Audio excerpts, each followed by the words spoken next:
Moikka, tulkaa vaan sisään.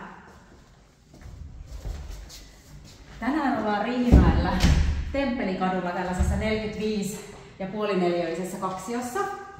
Tästä eteisestä pääsee heti näppärästi asunnon kylpyhuoneeseen. Siinä on tila pesukoneelle. Eteisen perältä löytyy vaatehuone. Ja vaatehuoneesta ja eteisestä suoraan käyntiin ihan mukavan kokoiseen makuuhuoneeseen. Tässä asunnossa on kiva pohja, mitä pääsee kiertämään. Ja seuraava huone onkin tää valoa ihanasti tulviva keittiö. Astianpesukoneelle, kapeelle sellaiselle on paikka tossa.